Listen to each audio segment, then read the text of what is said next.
Good evening, everyone, and welcome to episode 301 of the Aussie Gamers Experience podcast. Joining me on deck tonight is Lucas and Grejio to go over the week that was. So sit back, relax, and get ready for some jaw-tastic fun, Black Ops for 2020, dungeon crawling, early gaming, blowing a whole lot of shit up, days of play, and much, much more. Editing Lucas, let's go! This is the Aussie Gamers Experience video game podcast. This show is recorded during temperatures in summer that are too hot for dragons and in winter colder than my mother-in-law's heart. So join us as we discuss video games as best we can, all while dodging redback spiders, brown snakes, and all those other things that try to hurt, maim, or even kill us. But remember, all we need to do is stay alive long enough to see the release of that next awesome video game. Enjoy the show.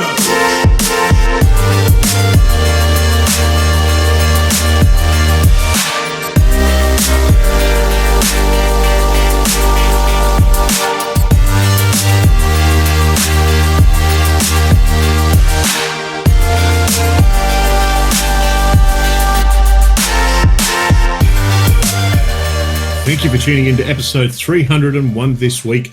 Today is Monday, the 25th of May, 2020. Gretch, welcome. How are you, mate? Good, man. Yourself? I'm good. I'm going well. And joining us as well, of course, Lucas. How are you, good sir? I'm doing fine, thank you. However, the unruly chat is already starting to get on my nerves. This is not acceptable. I'm going to have to do some banhammer swinging. Some banhammer swinging. Of course, the forbidden words are being spoken in the chat. A few people have come up and found out new ways. And while we're talking about it, let's say good day to Atan, Azrael, Martikins, Radicus, Skrill, The Wraith, and Dan. Tris. You need to practice that for next week, dude. It's Dan. It's Dan. How are you? So, everyone been having a good week? Yes. Fantastic week, yeah. I'm still at leave, yeah. I've got another over a week still to go of leave, and you know what? I haven't done anything. I have literally, because of obviously COVID-19, I've been just home, and this is the best holidays I've been on in years. It's so good. I've been staying up till like 4:30 in the morning playing video games with Wraithy and all that, and everyone, but generally it's just me and Wraith at that time in the morning, and it's fantastic. Oh, what a life I live. It would be right up your alley, wouldn't it? Because you don't have to go anywhere, because technically you're not allowed to. Yeah, that's right. And no one can come over and annoy you. That's it's fantastic. Love it. It's just like, this is my no-no square. Shots fired. Oh, right. Can I mute the fucking host? Am I allowed to do that? No, none of these TikTok references on this show, please. Seriously. Oh. It wasn't a TikTok reference. That's TikTok thing, isn't it? No, it's not. Oh, it's YouTube. YouTube. Yes. It's a VR thing from YouTube before TikTok got a hold of it. Wow. Oh, well, I suppose there's pathetic shit on all platforms.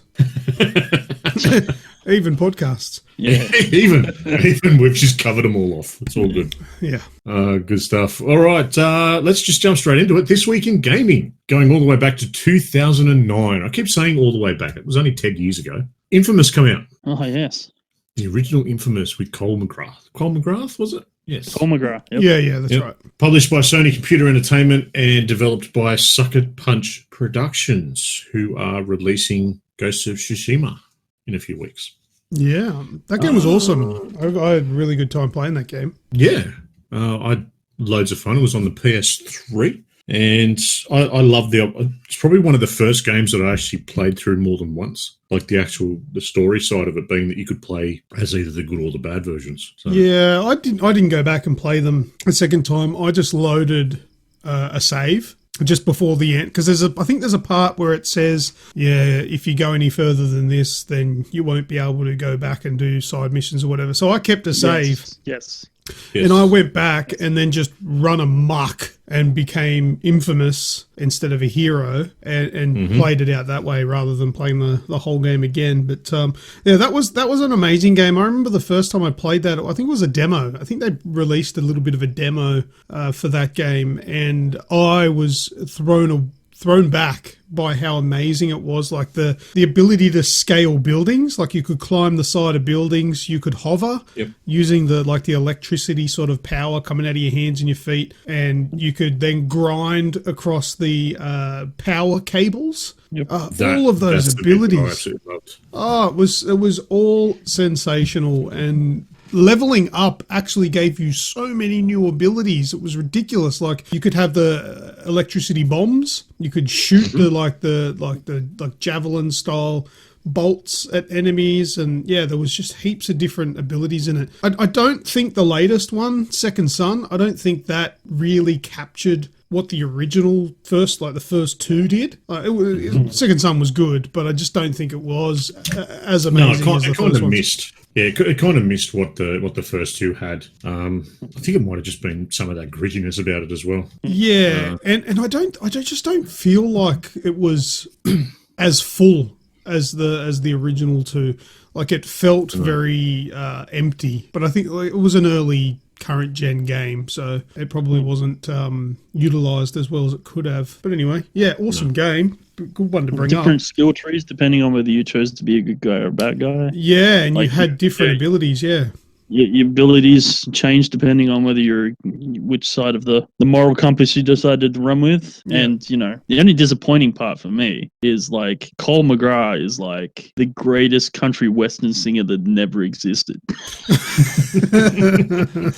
Like you couldn't dress him up as a cowboy. It's a little bit disappointing. He should have had a guitar and a cowboy hat for sure. Yeah, probably wouldn't have played it then. But anyway, yeah. No, probably not. Well, I went evil with my first playthrough, as I do in most of those games.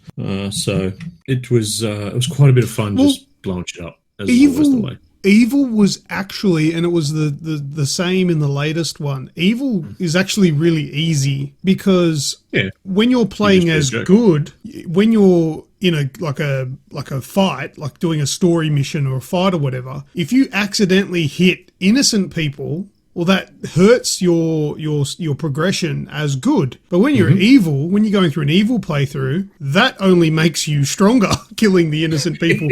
So just blow everything up. It doesn't matter. So you don't even have to be careful. So I liked that balance as well, where you could decide to be good, but there was a challenge to it, where you could be an asshole, just like and just blow everything like up. Real life. That's exactly what it is. Yeah, it's a lot easier to be an arsehole. That's right. But you'll get your upcomings too. You'll end up being dubbed a Karen. Yeah. That's the thing these days.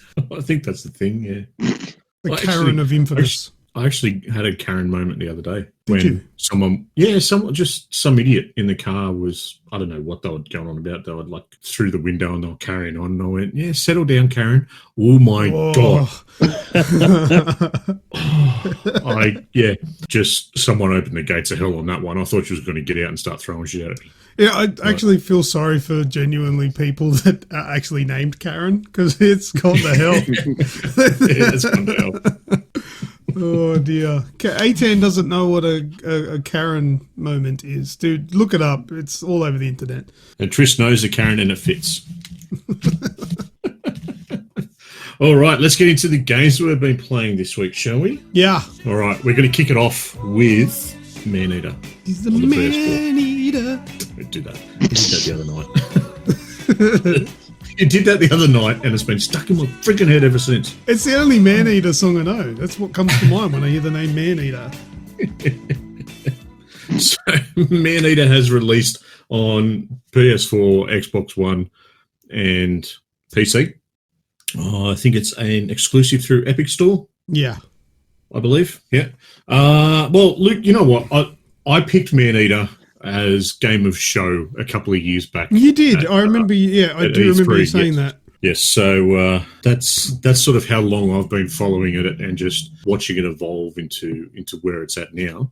You were a little bit hesitant. Well, it looks to me, from just standing back, seeing trailers and gameplay and all that, it looks like a bit of a piss fart around, bit of a laugh game, play it for a couple of hours and then never touch it again because it's stupid. That's what it come across to me as. But I was completely wrong. Yeah, then I played it and I realised how wrong I was. It's actually fantastic. But yeah, that was what it comes across. And I've heard a lot of people who haven't played it make those kind of comments as well, thinking, it looks a bit, silly. And I couldn't agree more. But it's not. It is actually pretty good. Yes, it's a very well thought out. We'll talk about the gameplay for a second. So it's a well thought out sort of RPG style game where you start yourself off as a young shark, a pup, if you will, and you grow. And as you grow, you fight different people in different areas, and you are able to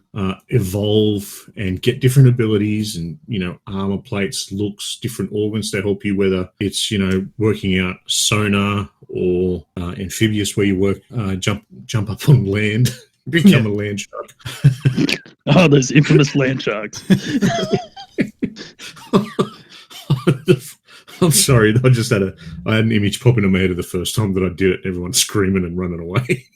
But it's got that really sort of deep, it's not even so it's deep, it's just well done in regards to that RPG element. Would you agree? Yeah. Now, look, the way I see it is Maneater is a ton better than I was expecting, but it does fall short of what we would generally expect from an RPG like this.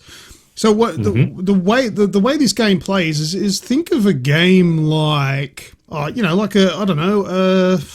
want to use like obvious or big name RPG games, but I kind of liken it to that Kingdoms of Amalur game where it's an RPG. But it's a bit light on. It's not like your Skyrim. It's not like your Witcher. And that's probably the biggest thing that I have with this game that is the most disappointing, is that it is light on.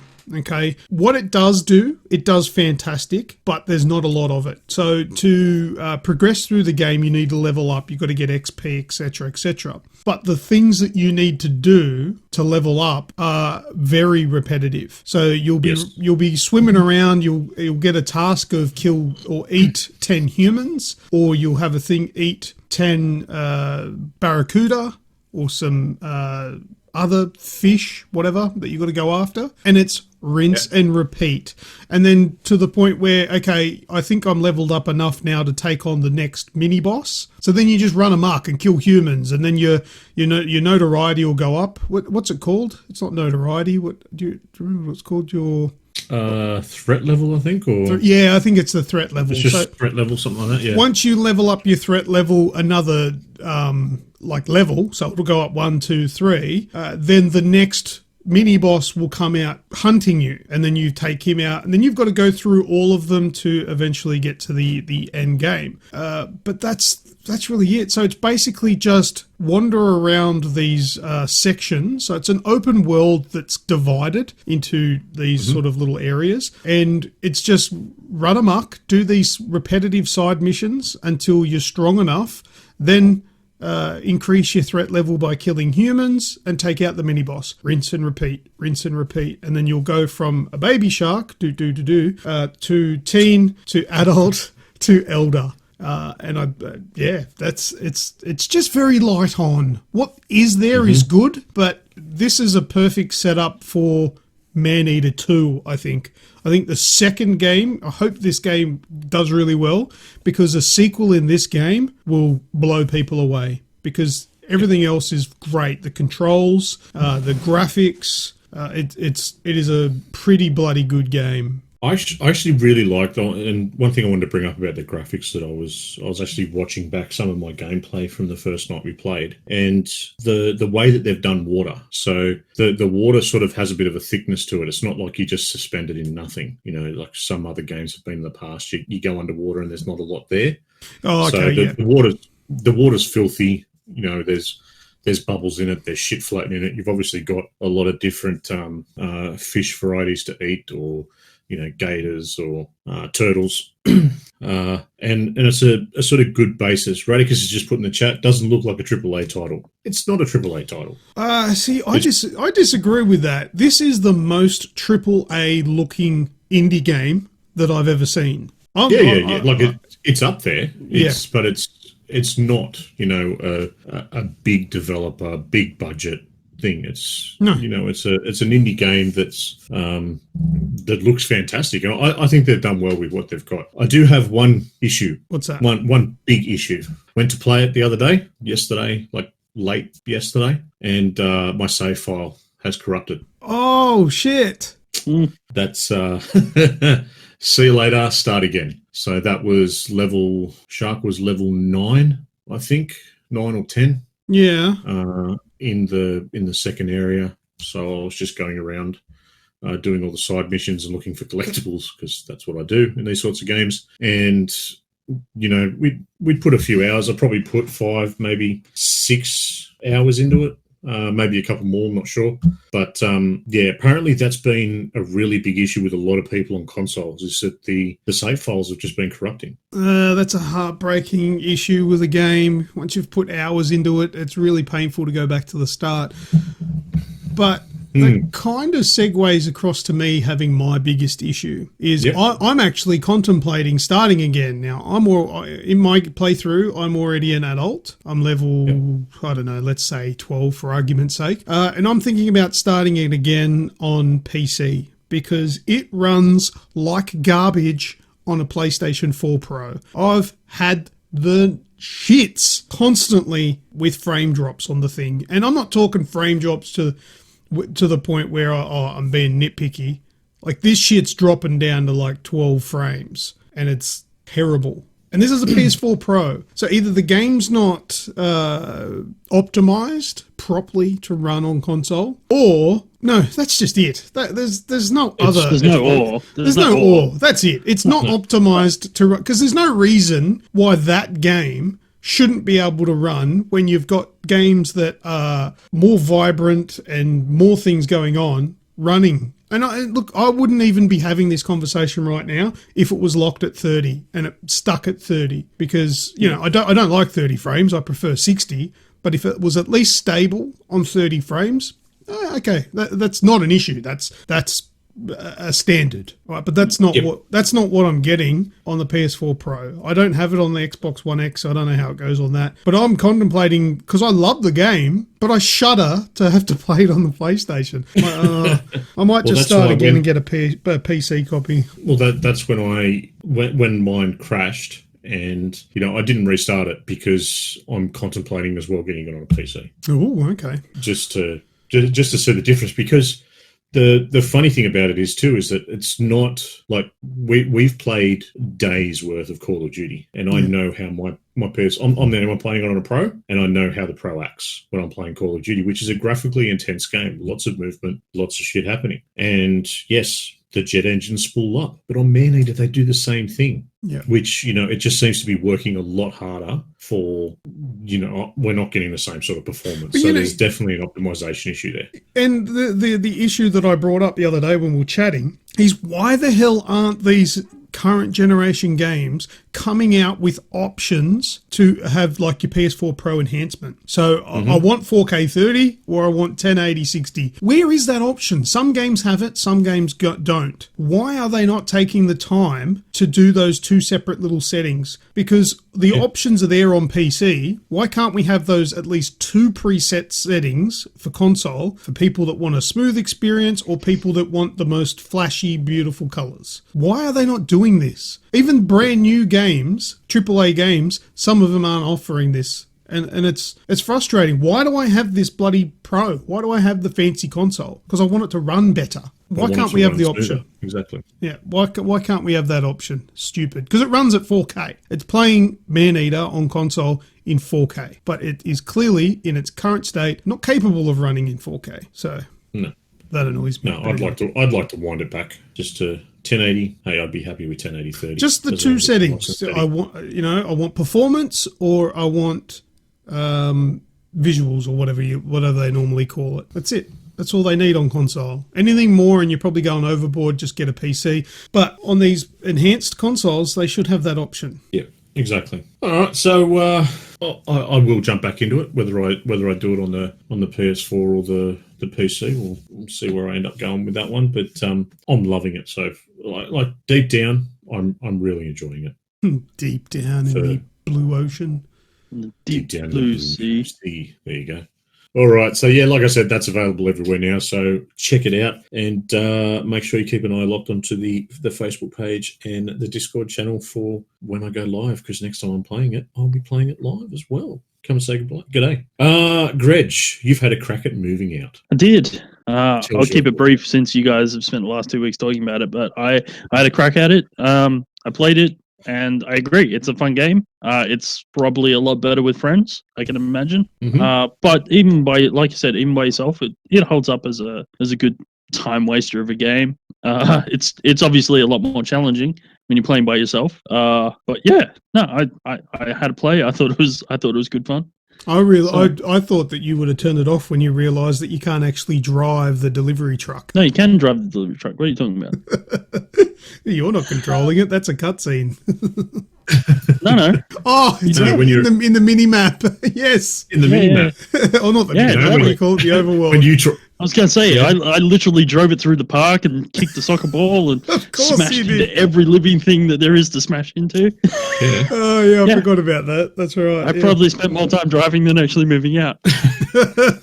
Not surprised. It's like when Luke's trying to drive it and we've all got control of it, so I'm just sitting there spinning it. Yeah, I thought that was an issue with the remote play. But that's what the game is. Oh, that's great. That's what the game is. The game does that on console as well. Every single person who's playing has control of the truck just to cause havoc. That would be infuriating.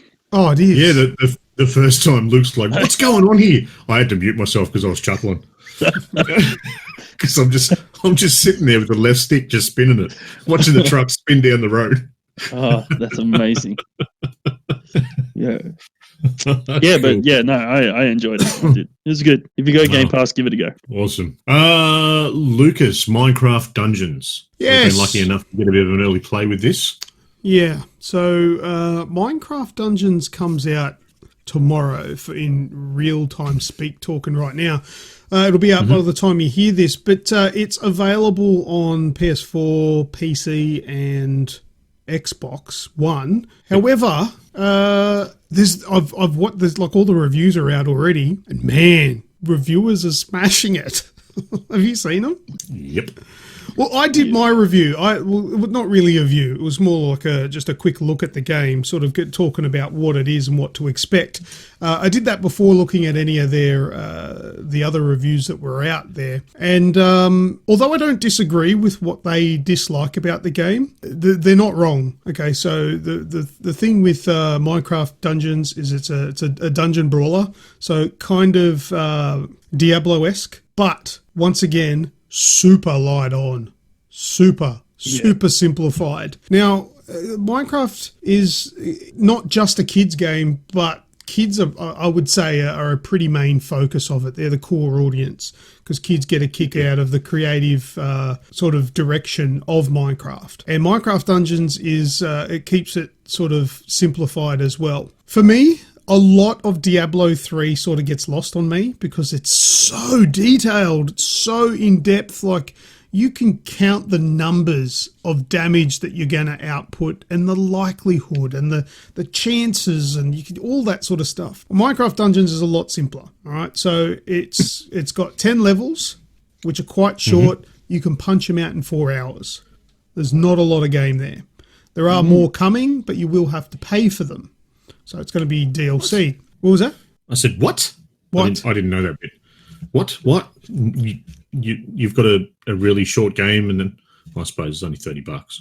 It's only $30. That's another thing that a lot of people are forgetting. This isn't $80, $60. It's a $30 little morsel of a game, which I happen to think is actually pretty damn good. And I've only at the moment I've only actually played it on my own, but I reckon it'd be a bit of fun ramping up the difficulty and playing it with 4 players. And I say it's great. And I think if you're the kind of person who looks at this game and complains, then the game's not for you. Just don't play it. Like, whatever. It's simplified. If you want something more, then go back and replay Diablo 3, because you're not going to get anything of the sort from Minecraft Dungeons. It's a simple, fun game. Forget about it being simple. Forget about it being simplified or referring to it as, a lesser version of Diablo. Is it fun? Yes, 100%. Simple. Okay. That's a very simple answer. But the reason why it's fun is because it's Minecraft and it's accessible.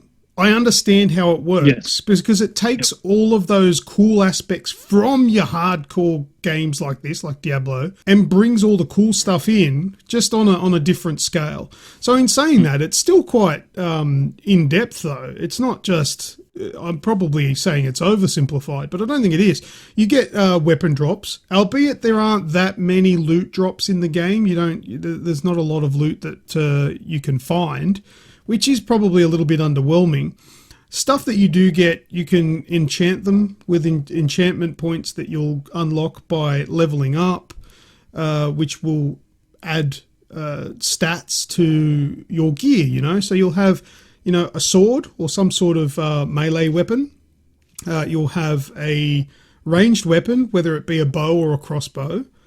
Then you've also got 3 slots for like abilities that are on a cooldown.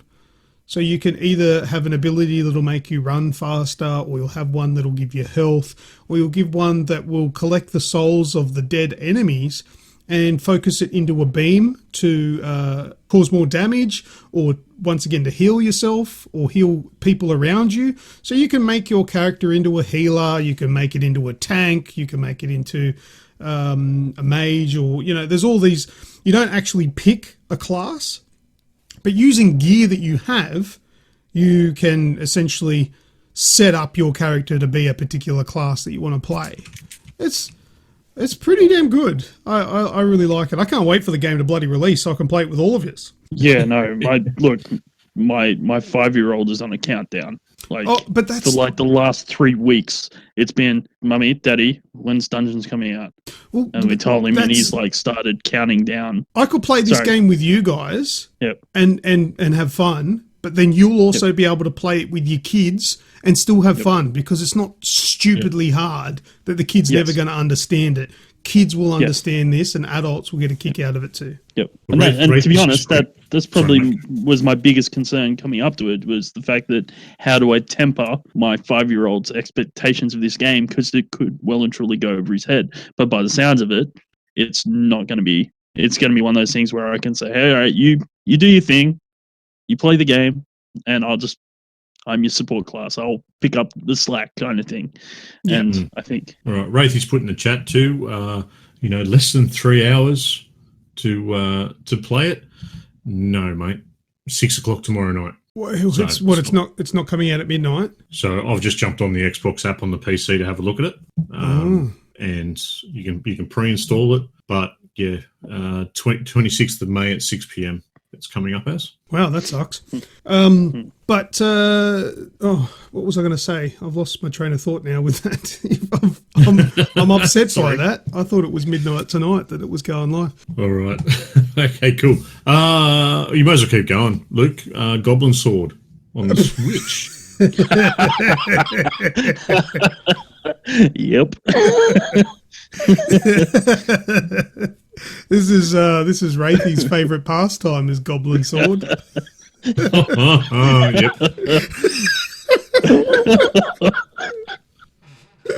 Oh dear. No, seriously, this is actually a game.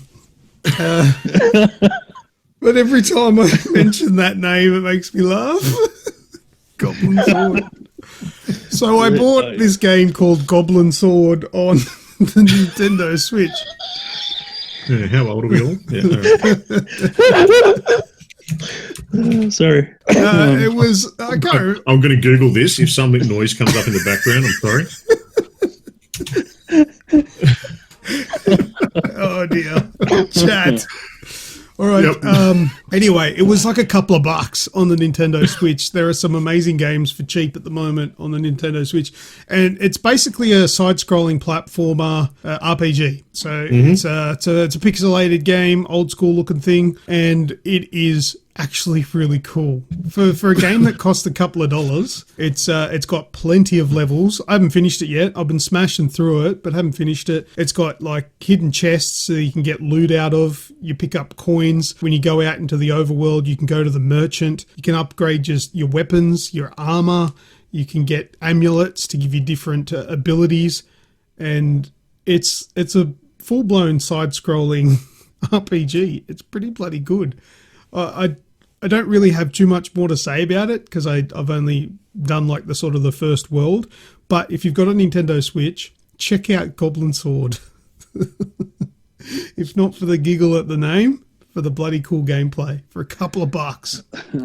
Check that one out. And then check out our podcast live chat channel in the Discord and guess what moment we were talking about this game. Yeah, that won't be too hard to find. Oh, no. Greg, take it away with Warhammer, will you, mate? Yeah, look, let's change it up a notch. So I played Warhammer 40k Inquisitor Martyr, or is it Martyr Inquisitor? No, you got it right the first time. Inquisitor Martyr. Such a stupid name. I shortened it into Inquisitor. All right. So it's a Warhammer game, obviously. You play as a Inquisitor, which, if you're trying to work out, it's kind of a religious. Yeah, well, they're kind of like they're like a military figure that's now the sort of the religious police of the Imperium, right? Think like Tetragrammaton cleric from Equilibrium kind of style person. He's the thought police, really. Anyway, extra points if you know what he's talking about. Sorry, extra points if anyone knows what you're talking about. Nope. Exactly. I'm out. Oh, really? All right, never mind. We'll get back to it. We'll come back to the last words for that. So anyway, it's a sort of it's a twin stick. It's a very basic twin stick shooter in the way it plays. The aiming is very auto assisted, so it's not intensely that you need to. It's more of a move, and the other one moves the camera, and it auto aims. But you can play as 3 different types. So there's like the tank, the assassin, and the mage type. They're called different things, but that's essentially what they are. Look, I played it for a while. It didn't win me over. I actually got quite bored playing it, to be honest. But I think it's not to do with the fact it's a bad game. I think it's the disconnect of. I think if you're a Warhammer person, you know enough about. There's enough background information, and unlike the games we've been talking about where they're sort of light on, these aren't light on. They're very detailed in, and I just didn't get the details. I didn't understand the details, and there was nothing investing me into understanding the details of every bit of armor or weapon or little add-on pieces. Is that because there's so much lore? That's why I've never bothered getting into Warhammer games, because there's it feels very mountain of lore heavy. behind it. Yeah, it feels very lore heavy. Everything that, like, the story is understandable, but like there's obviously, and I've had friends that play Warhammer, so I at least know a little bit of what's been talked about. But if you came into this cold and were just trying this out for the first time, there's kind of a lot of assumed knowledge that you kind of go.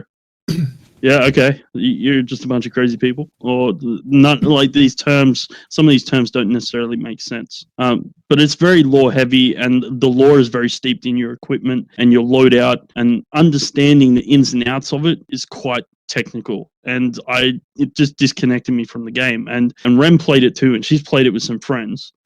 And she's the same. She's just like, I can't get my head around the loot. I end up just sort of like guessing what's better and just going, that'll do, you know. Yeah. So yeah, it's that's a little bit disappointing. But I like I said, I don't think it's a bad game. It's just I don't think I have enough. It doesn't engage me enough to be invested in the game. All right. Well, I played this game this week, and I'll give you my experience with it. I had to play through the tutorial just so I could do online. That's a first little fail. I'm fucking sick of games that go, no, I need you to spend an hour doing the tutorial before you can play with your friends. No, don't make me go through all that crap. So anyway, look, that's another story. I did that, got through it. Wraithy joined on me, okay, and then I went to the little desk inside the ship, the Martyr, went to that to start a mission. Clicked on the mission to start a mission, and then it went to a little conversation thing. And then it flicked through the conversation and then bumped me back out of the main, back to the little overlay thing to pick a mission. And I just repeated that over and over again. Wraith is in the chat with me trying to tell me how to start a mission. If I can't work out how to get the first mission running, then the game has no place on my hard drives. So after about 10 minutes of trying to fuck with that, I went, you know what, fuck this game. Turned it off, not playing it again. I think the game must have been bugged because I was selecting the thing it wanted me to that was highlighted. The mission, but it wouldn't go into the mission. So I cracked the shits with it and turned it off. I don't think I was very interested in the first place to give up that quick. That sounds like another game that we played with Wraithy. What was that? See, that's how much you remember it, because you got halfway through a round and rage deleted it. Okay, I probably have wiped it from my memory because it's you have, and you know what's bad? About a minute or two after you left the round, I did exactly the same thing. So I cannot remember what it was either. It was a free game on Steam. And I don't have Steam open, and it screws up. What was it? I just remembered there was another thing that really disconnected me from this game. It's the voice acting is not particularly great either. It's a bit dry. I've clearly deleted it already. I remember the game now. Was that one with all the aliens and shit? Yeah, where it's like PvPvE, and it's another battle royale type thing. You've got to go and get the hearts of some animal. Yeah, I didn't even finish the first match we played. No, that's what I mean. There was another one that made you do a training thing before. Yeah, you had to go through the training. Look, I understand that they want you to know how to play the game, but if you don't want to go through all that stuff because you're confident with it, and if you need to, you can check in the settings to see what the keybinds are. Don't force people to do it. Or at very least, allow people to squat up and do it together. So you're already set, and then go and do the training with other people. Kind of like moving out. You do the training with all of your online buddies. Everyone's in there doing it together. And the worst bit is, I went through that tutorial and I was really none the wiser on how to play the game. Yeah, no, it's because I went through and explained all these technical things about it, and I'm like, I still don't understand what you're fucking talking about. I'm a firm believer that the best tutorial is a game that integrates the tutorial into the game. Doesn't actually make a separate part of the game to teach it to you. Build it in. Incorporate it into the actual game. Like another brilliant game that I've mentioned before, you may have heard me talk about it, called The Last of Us. So the thing is, they kind of did that in this game, but then they went to the trouble of segregating it. Yeah, like, they pulled what it did you apart. do that for? Yeah. Anyway. Oh, there's that game. It's called Crucible, the one we were talking about. There you go. So for anyone listening, good luck. Yeah, I'm going to have to it's free. Book another appointment with my therapist now that you've reminded me of that. Thanks, Wraithy. Well, next game on the list is Minecraft. Now, this game, Minecraft, this week, even though I've played it, Greg, you've played it as well, yeah? Yep. Yeah, see, so we've both put our usual run-throughs into it. It's actually Luke that's brought it to the table this week. Yes, I was playing Minecraft. Now, you kind of make it sound like I'm anti-Minecraft. No. It's not that you're anti-Minecraft. I don't really see you as the instigator for Minecraft. Well, you've jumped on with many of us many times, and played in the same worlds and whatnot. But to actually see you playing Minecraft, yeah, I actually think that I was playing Minecraft religiously before you guys even knew it existed. I think probably there's a good chance. But yeah, I started playing it. I started playing it last night because of Nick, the Wraith. He actually bought it. He's never owned it, never really played it properly. And so we started a server last night. I specifically made a new A10 in the chat. I thought that was Emily, so I didn't get on. Yeah, my 11-year-old daughter playing Minecraft at midnight. Yeah, that makes total sense. On a school night. Yeah. However, I started a brand new world because I knew the Wraith was joining, and I was not letting him go anywhere near anything that I was making seriously. So made a new one.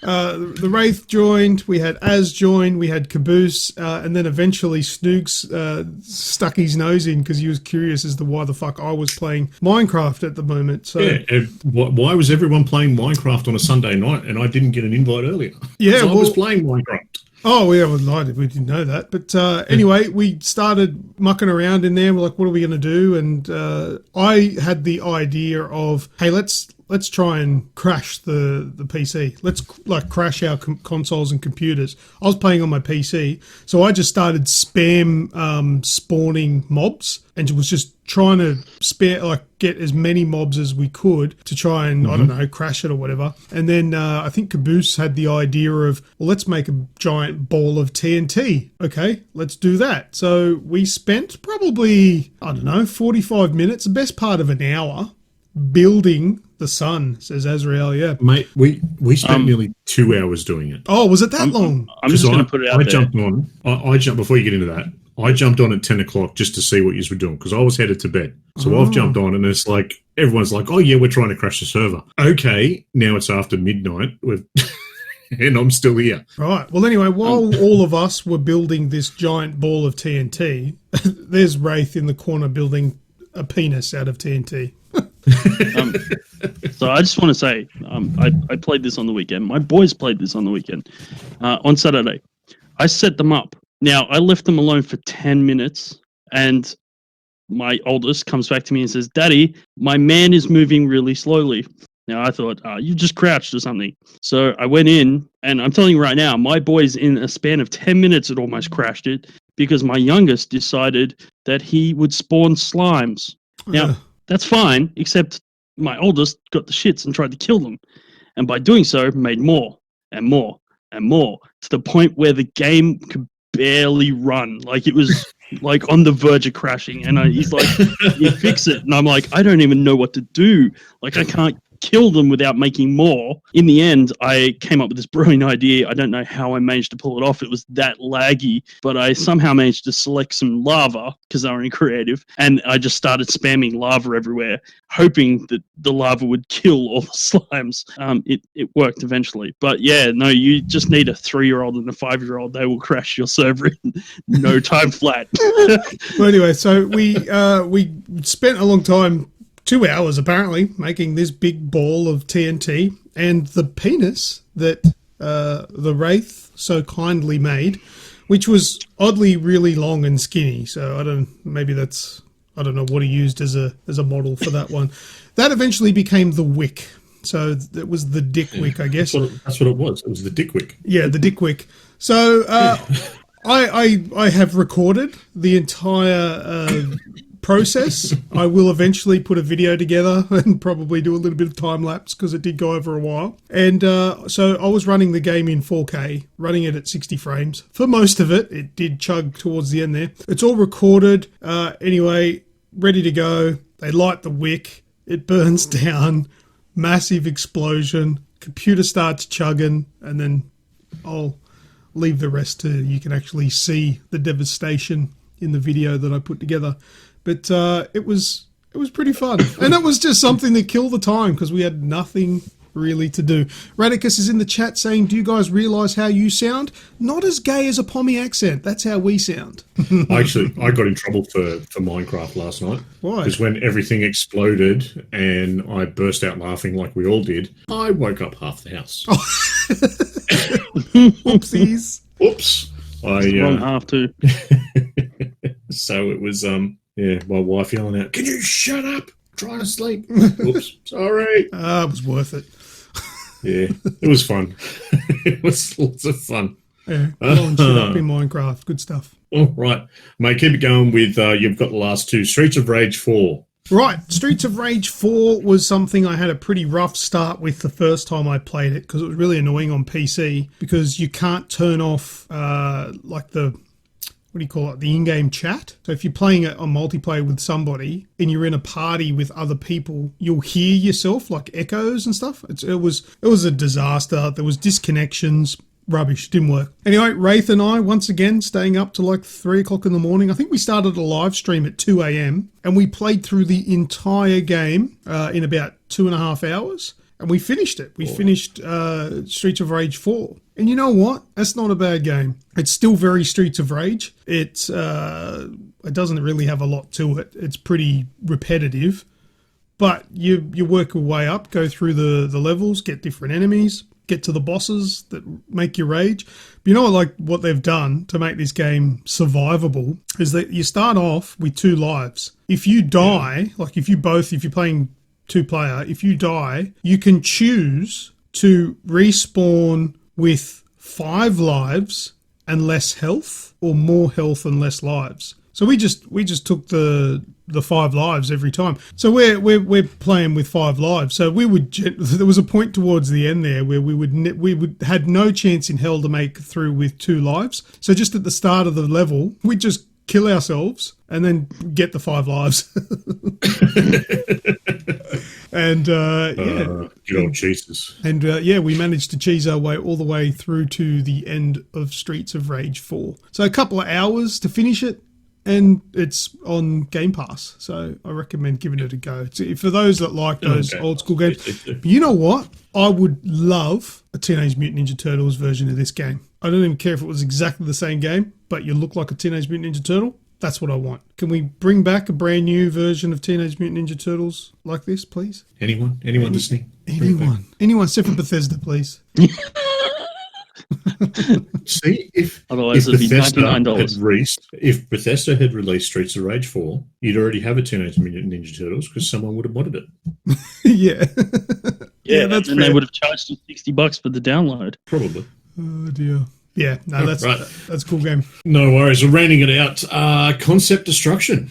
Yep, last one I've got, and this one is specifically for Radicus. Guess what? I'm talking about a car game this week. Get yourself ready. Strap yourself in. Seatbelts, helmets on for Concept Destruction. Has anyone heard of this game before? You guys? You've got me peaked, man. I've not heard this one. Okay, it's called Concept Destruction, and basically think of this, right? This is, use your imagination, Destruction Derby meets Micro Machines. Oh, nice. I'd play that. Throw in a mix of heavy metal music for the soundtrack. Oh, fuck yeah, I'm there. Oh my God. This game, the cars are made of cardboard, and the paint jobs are coloured in using highlighters, ballpoint pens, and permanent markers. So good. You play on top of a tabletop or a bench, and there's all different settings. So there'll be like, you'll be on a bench one, and the obstacle will be like a pizza box with a slice of pizza inside, and you just need to crash into each other to knock the battery out of the cardboard car, because you've got axles made of Macca's straws, a tiny little, what are they called, brushless motors or something like that, a tiny little motor that's attached to a Chinese rip-off of Duracell battery that's in the back seat. Mm-hmm. You need to hit them hard enough for the battery to come out, and then they're out. And if you pick up the battery, then your battery gets recharged and you have more power. Wow. and real damage physics. So your cardboard car will get Crushes. to the point where towards the end of the race or the match, you're like squashed in like a squashed can of Coke. Like it is destroyed. And you can unlock all different cars. Cool. It is amazing. And you can buy this right now on the Nintendo Switch, and I've just learnt that it's on PC, Steam, for like $6. Yeah, it's on PS4 and Xbox as well. Oh, is it really? Yep. It is awesome. I think it only has local co-op though, so I'm thinking about buying it on PC just so we can use remote play and play together with split screen. But that game is so good. What's it called again, Radicus? It is Concept Destruction. I must recommend it. So there's like how many cars? I think there might be 10 cars, and you start off and just like Destruction Derby. Remember that old game? You just run into each other. That's it, and you can push them off the edge of the table. Just make sure you don't follow them, because you'll lose. And yeah, there's all these different like miniature maps that are all made out of like, there might be a pencil on the table. One had a compass, like, the circle drawing compass. There was, like there might be a book that's a ramp. There might be cardboard cutouts that are sticky taped together. That's the Micro Machines sort of influence, I think, into it. It's... Okay. It's a hours of fun for $6 is what it is. Absolutely. I'm downloading it already. Yeah, tops. Yeah, nice. But yeah, it's I didn't know it was on console as well. That's so good. But I was playing this last night. We thought it was going to be multiplayer, but it's only split screen. So we just Wraith and I were just sort of playing it on our own switches, just having a bit of fun doing it. But yeah, now that I know it's on everything else, I'll buy it on something that runs a little bit better, because it runs at like 20 frames or so on the Switch. It's pretty poor, but the music, the gameplay, the physics, it's too good to miss up for $6. I think they're actually quite stupid. I think they could charge more than that. Seriously, that's a lot of game. It's pretty impressive. There you go. That's all my games. Awesome. Well, that's all the games for this week. So let's jump into some news, shall we? Sure. Let's do it. All right. So first off the rank, being that we've been through all this COVID-19 lockdown, sports and whatnot have looked at other ways to engage with their fans. So one of the biggest things is motorsports have been going to a esports setup. Yeah, they have, yeah. Yes. So Formula E driver Daniel Abt has been disqualified and fined for cheating with a ring-in during a virtual race. So, so he does what Wraithy does. Wow. Yeah. So Daniel Abt is a professional driver for the Audi Formula E team. Yep. And what he's done he's been found guilty for sporting misconduct because he got a professional gamer to compete under his name in an official esports race. Wow. So these are official racing, and for anyone that's watched any of the E series for the V8 supercars, these are televised series. And you can bet on these too, can't you? Yes. Oh, that's no-nos. So, it doesn't seem like I'm actually surprised with this being that he was fined and he was disqualified from the race, lost all the points that he got for the race and whatnot. So he was fined €10,000, which is about 17 grand Australian. Stripped of all the points, the money that the fine, he had to pick a charity to pay it to. Oh, okay. So that's what that went for. Yep. And, the response is, I did not take it as seriously as I should have. I'm especially sorry about this because I know how much work has gone into this project on part of the Formula E organisation. I am aware that my offence has a bitter aftertaste, but I was never meant with any bad intention. So, wait. He said he's sorry he didn't take it more seriously. Yep. I would just suggest if you're getting a ring in to help you win, you're taking it pretty seriously. Yeah. And no, I've watched a few of the E-Series races for the V8 supercars, and one of the things the guys, because they've got some, they're not just the drivers that are out there on the track every week. They've got some other drivers in as well from some of the smaller series, and those guys are actually doing better than the frontline racers for the simple fact, you're sitting stationary. You've got no movement of the car. You can't feel what it's doing on the track other than the feedback you've got coming through the steering wheel. So really, a lot of things that people have seen is that these guys that are professional racers, the people that, professional gamers, so to speak, are getting on there and absolutely obliterating everyone. You know what?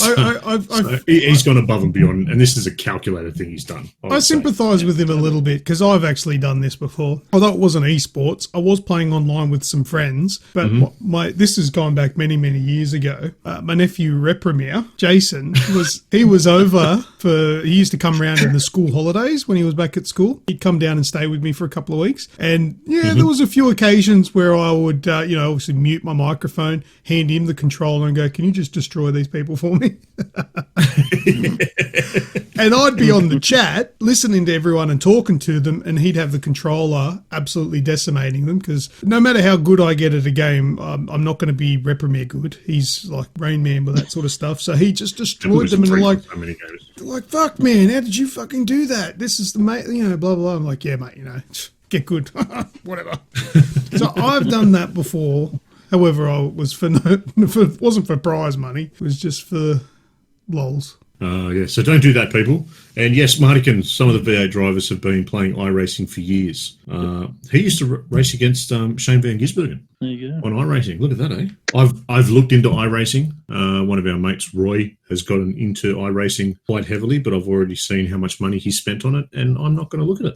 Oh, it's expensive, yeah. Oh, it's pretty full on. The dollars, like he's got a couple of hundred into it already. So it's yeah, he can have that. Lucas, the Days of Play sale. Yeah, now PlayStation has kicked off what's called Days of Play, and it's a sale, but it's like a real world sale, and they're actually pretty damn good for somebody that doesn't have all the cool stuff already. So, look, for me, there's not a lot in there for me because I've got most of this cool stuff. But for somebody who's fairly new to either having like a PlayStation or hasn't really gone out and splurged on all the greatest stuff, there's a lot of really good price stuff at JB Hi-Fi. They've specifically taken this on, and I'm just going to go through a couple of the prices just to sort of illustrate how impressive this PlayStation initiative. This is the best one here. Now, a PlayStation, a DualShock 4 controller, Far Cry New Dawn, and Spider-Man for $79. That's fantastic. That's like isn't that just the price of a controller on its own? And you're getting those two. I think they're like $100 usually.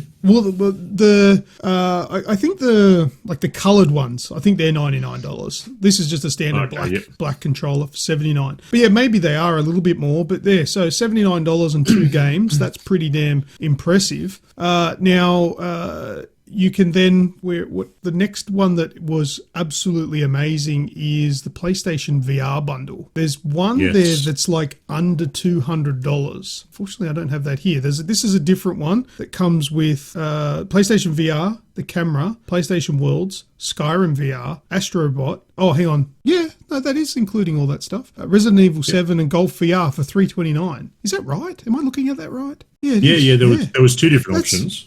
There is a cheaper one that's under $300 as well. These prices are ridiculous. There's the Mega Pack bundle, which is $329, which is all those bits and pieces, which is well worth the extra $50 from the VR, the camera, and PlayStation VR Worlds for $279.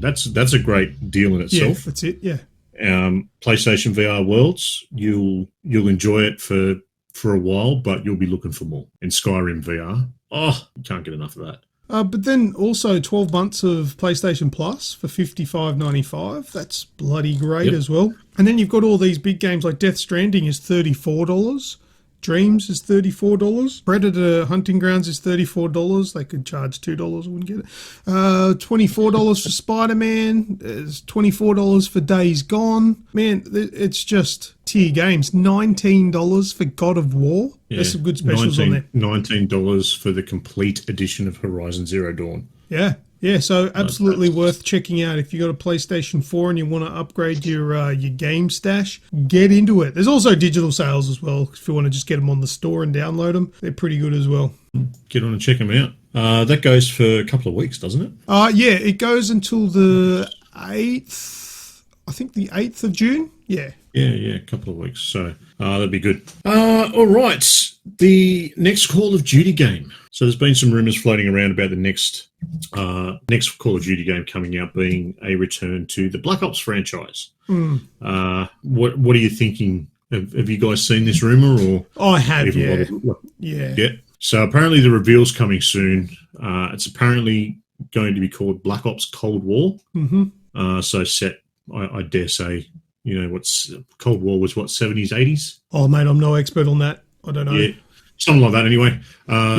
There's, one of the places that these rumours have come from has been Warzone. So in certain parts around the map in Warzone, people have been finding the RCXD, which is the remote control, which is one of the explosives on it. Yes. Yeah. So that's one of the what do you call them? One of the call-ins for Black Ops is this control. So people have been finding it in different buildings around the map in Warzone. So that's what they think is linking the two together.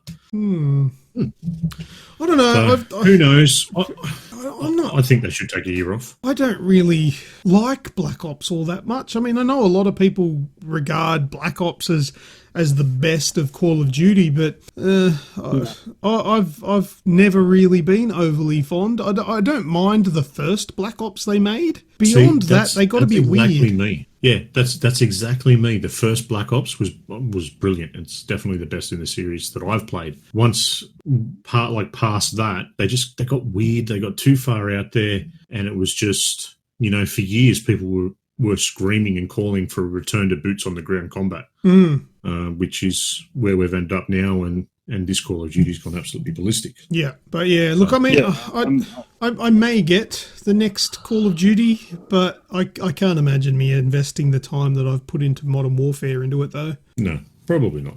So we'll see how it comes. There's apparently soon we'll hear something about it. A10 wants zombies. A10, if you go to different sections of the Warzone map, apparently you can hear howling, and people are saying that that's zombies. You can hear it in different sections of the map, so they reckon that zombies is going to be the next. Yeah, you know what though? I actually think that's just echoes of me whinging and complaining about Warzone that you can hear. It could be. It could be. Does it sound a bit like this? Oh, fucking stupid fucking Warzone, fucking God, just turn it off. Alt F4. Does it sound anything like that? It might do. Might be. And Snoogs, just for a history lesson for you, the Cold War went from 1947 to 1991, just for your reference. It's a long period. Yeah, I didn't think it went back as far as the end of the war. Yeah, wow. I knew it was around there. It's a very long period of time. Yeah, fair enough. Yep. Cool. All right. Greg, Pac-Man's 40th. Yeah.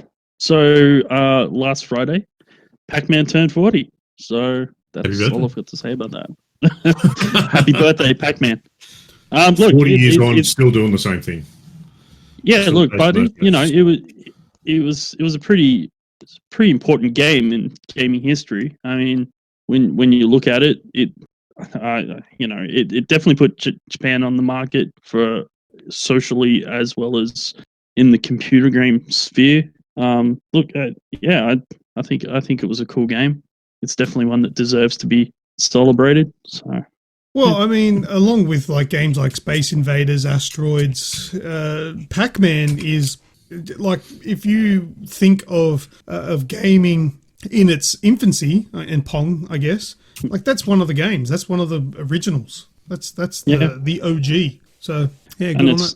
And it's recognized past the subculture of gaming itself. Like, there's not too many people, even non-gamers, that wouldn't know what Pac-Man is. Oh, absolutely. So, everyone knows about Pac-Man. Well, happy birthday, Pac-Man. Yeah, waka waka waka waka. Have we got any like 3D open world Pac-Man games yet? Not recently made. No, there was that. No of. There was like the first-person one that you used to. First-person Pac-Man? Yeah, there was a first-person version. It was made, I think it was made in the 90s, from memory. But essentially, it was a first-person, so you'd walk around the maze and you'd have to collect all the pills. And you was it not released in Australia because it was taking drugs for benefit? No. It's never actually mentioned that they're pills, so to speak. They're just dots. They're just dots. I think that's anyway. Creativity saying that they're pills. But yeah, it was almost like you could almost call it one of the first of the survival horror genres, because you were literally walking around this maze, having trying to pick up all these things, and you have to obviously try and work out where you've been. At the same time, you've got these ghosts chasing you, and if you saw one, you had to turn around and run away. So yeah, it was interesting. This was the original Outlast. Yeah, pretty much. Yeah, nice. 40 years, eh? Beautiful. Radicus said that he was there when it released. Yeah, I'm sure he did. All right, boys, the last bit of news for this week is missing. Where have I put it? Archaeologists have uncovered a 1700-year-old board game. So I think Luke was saying you've seen this bit of information as well. I have. But Radicus was around when that one was released as well. Was it Monopoly? Were they still playing it? It was Monopoly, but it was found in the ruins of Pompeii up against a wall because someone had thrown it. A team from the University Museum of Bergen excavated a site in Norway last month, and among the pots and glass they found there was also something a lot cooler, the remains of a board game dating back 1700 years. So they found what looks to be 18 double-sided sort of tokens, pieces, sort of things, and a die. The die is, or dice, I should say. It's like a long, thin. It's not a cube. It's a long, thin piece with numbers on either side of it that you would roll around. Now, apparently, this is early signs of some other Viking style games, which I am not going to even try and pronounce. But I just thought it was pretty cool. Bit of information for it. So here we go. The Roman game Ludus. It was inspired by this game called Ludus, if anyone knows what it is. Pretty much it looks like... What? How did they get the name, or did they name it, whoever found it? No. So it looks similar to other stuff that they've found in Rome. Oh, gotcha. Right. But it looks to predate stuff from the Viking Age, which, yeah, oh God, who puts a H and an N right after each other? What are you talking about? Nefertafel. Hnefatafl. There you go. That's what the Viking Age game is called. Oh, right. Yeah. Maybe we'll be able to play it in Assassin's Creed. They might teach you how to pronounce it as well. They might do. Who knows? Well, I'll just go, that's good enough. Good luck. Well, that's it, boys. That's it. Good news. That's it for the news. Let's go on to some last words. A quick shout out before we get into the final words to A10, Az, Martikins, Radicus, The Wraith, and Triss. Squirrel was also here for a bit, so thank you everyone for dropping in. I hope you've had fun. Any other last words, boys? Does Greg want to bring up the movie reference from I was going to say, I got a couple. One including my last news story, which you left out. Last one? Yep. What was that one? The Borderlands 3 DLC. Oh, yeah. Because you didn't tell me the name. I didn't know you got the name. That's why. All right. No, it was the date that I couldn't find. I had the name. Okay. It's called Bounty of Blood, A Fistful of Redemption, which sounds a big, like they're doing a big piss take out of a whole bunch of Westerns. So it'll be available on the 20th of June. It'll be $23 unless you got the season pass, which currently at the moment, if you have Xbox games with gold, is $55. If not, it's $70. Season pass. Yeah, it's going to be a Western. Cool. Done. Dunsky. Nice. So that's my last bit of news. Now we can go to last words. Did anyone get the movie reference from before? Anyone? No. I know you did. I don't know. I'm surprised Luke didn't. What was the movie reference? I don't know. I don't remember it. I said I described the Inquisitor to a tetragrammaton cleric. Oh no! The movie is called Equilibrium. It is called Equilibrium. Oh my God! Why did you think I would get that? I've seen that, but that was like 15 years ago. Yeah, but I thought you liked it. I did, but it was 15 years ago. I don't remember whatever you just said. Tetrahedron fucking cubophon. Anyway. It's probably about time you watched it again then. Oh, look, it was good back then. I can't imagine I would entertain it today. I don't know if it's... I still own a copy of it. I'll lend it to you. I still enjoy it. This is the one with Christian Bale, right? Is it Christian Bale? Correct. Yeah. It's actually on one of the streaming services, or it was. I watched it not too long ago. Good for it. Anyway, and my last bit of last words. The Pac-Man 3D game was called 3 Demon. 3 Demon. Let me look that up. Yep. 3 Demon. Yep. 3 Demon. Here we go. It was like a wireframe. No, that's a website. That's a website I went to called 3 Demon. 3.